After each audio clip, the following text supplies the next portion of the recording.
नमस्कार, अनुपमा रेसिपीजमध्ये तुमचे खूप खूप स्वागत। तर आज आपण बनवणार आहोत खुसखुशीत पारंपरिक अशी कोथिंबीर वडी। कोथिंबीर वडी बनवण्यासाठी मी काही टिप्स सांगणार आहे, त्यासाठी व्हिडिओ शेवटपर्यंत नक्की पहा। चला तर आता रेसिपीला सुरुवात करूया। येथे कोथिंबीर वडी बनवण्यासाठी मी एक कोथिंबीरीची जुडी स्वच्छ धुवून ती कॉटनच्या कपड्यावर सुकवून बारीक चिरून घेतली आहे।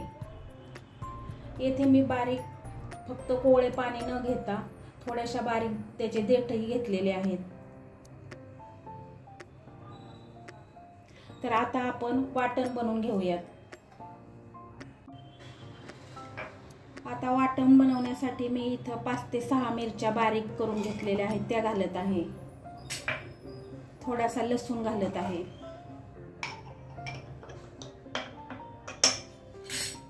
अर्धा चमचा जिरा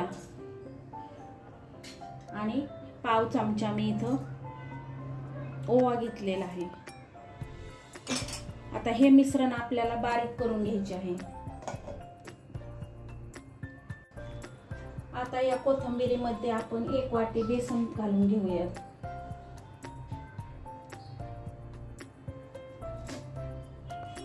पाव वाटी मी इथं तांदळाचे पीठ घेतले आहे। तांदळाच्या पिठामुळे आपल्या वड्यांना कुरकुरीतपणा छान येतो। इथं मी हिरव्या मिरचीचं जे वाटण करून घेतले आहे ते घालत आहे आणि ह्यामध्ये थोडेसे मी पांढरे तीळ घालत आहे। 1.5 चमचा मी इथं तीळ घातले आहे आणि थोडे शिल्लक ठेवले आहे, ते नंतर वापरणार आहे। आता यामध्ये मी पाव चमचा हळद घालत आहे, अर्धा चमचा लाल तिखट घालत आहे आणि थोडं चवीपुरतं मीठ घालून घेऊया। आता आपल्याला हे सर्वजण चांगले मिक्स करून घ्यायचे आहे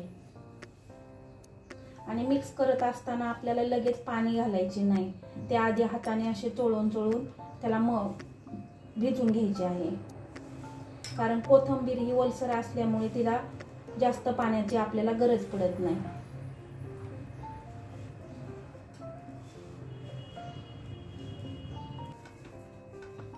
अशा प्रकारे मी हा जाडसर घट्टसर गोळा बनवून घेतलेला आहे।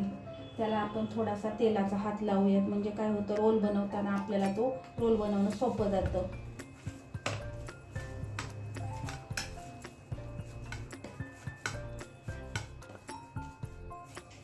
आता रोल बनवण्यासाठी तर मी एक गोल गोळा घेत आहे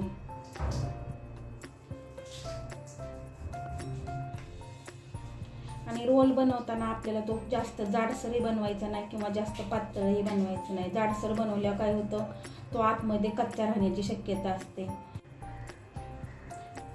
आणि जर तो पातळ बनवला तर आपण त्याचे काप काढताना ते व्यवस्थित निघत नाही आणि त्याचे तुकडे होतात। म्हणून आपल्याला जास्त पातळही बनवायचा नाही आणि जास्त जाडही ठेवायचं नाही, अशा पद्धतीने तो आपल्याला बनवायचा आहे। आता शेवटी आपण थोडे तीळ ठेवले होते ते घालूयात आणि त्याच्यावर असे पसरून हा रोल फिरूयात, म्हणजे हे तीळ आपल्या रोलला चिकटतात आणि आपला ज्या वड्या आहेत ते एकदम छान सुरेख दिसतात। अशा पद्धतीने आपल्याला सर्व रोल बनवून घ्यायचे आहेत।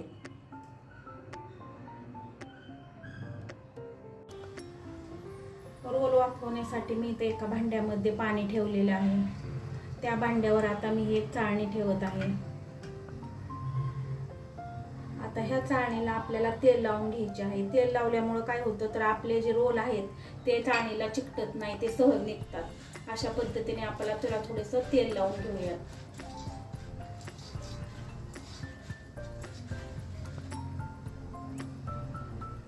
आता आपण बनवलेले रोल त्यावर वाफवण्यासाठी ठेवूया।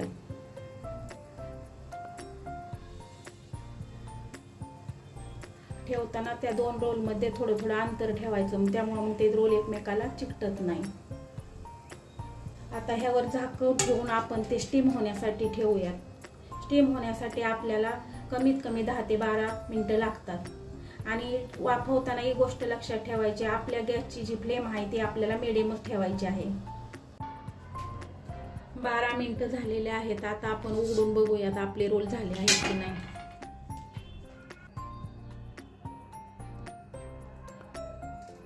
तुम्ही बघू शकता आपले रोप छान झालेले आहेत, या हाताला चिकटतही नाही। आता आपण ह्याला काढून घेऊयात। हे रोल गरम असताना आपल्याला कट करून घ्यायचे नाही, त्याला थोडं थंड करून घ्यायचं। आता हे रोल मी थंड करून घेतलेले आहे। आता ह्याच्या आपण वड्या पाडूया। त्यासाठी मी इथं सुरीला थोडंसं तेल लावून घेतले आहे। तेल लावले का मुळे काय होतं तर आपल्या वड्या ह्या आपल्याला व्यवस्थित कापता येतात आणि त्याचे तुकडे होत नाहीत। तर आपण आता ह्या रोलच्या वड्या पाडून घेऊया।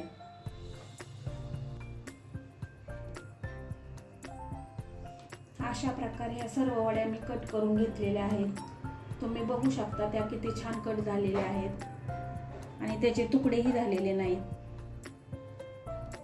आता आपण ह्या वड्या तेलात तळून घेऊया। आता इथे मी तेल गरम करायला ठेवले आहे। हे तेल आपल्याला जास्त कडकडीत गरम करायचे नाही। आता आपल्याला ह्या वड्या ह्यामध्ये टाकून त्या डीप फ्राय करून घ्यायच्या आहेत।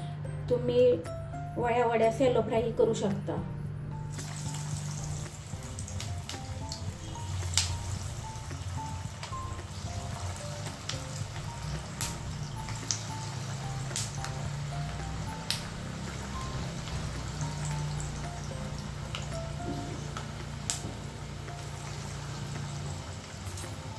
ह्या वड्या सॅलो फ्राय केल्यानंतर थोड्याशा चिवट होतात, परंतु जर तुम्ही डीप फ्राय केल्या तर त्या कुरकुरीत बी होतात आणि चवीलाही छान लागतात। आता ह्या वड्या आपल्याला दोन्ही साईडने तळून घ्यायच्या आहेत।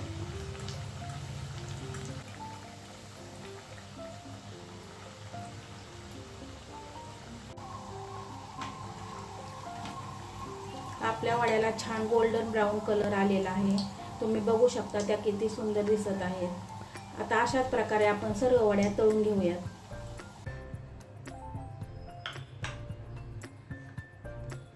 अशा प्रकारे तयार आहे आपली खमंग खुसखुशीत अशी कोथिंबीर वडी। हे बघा ती किती खुसखुशीत झालेली आहे। रेसिपी आवडली असल्यास लाईक करा, शेअर करा आणि चॅनलवर नवीन असाल तर सबस्क्राईब करायला विसरू नका। धन्यवाद।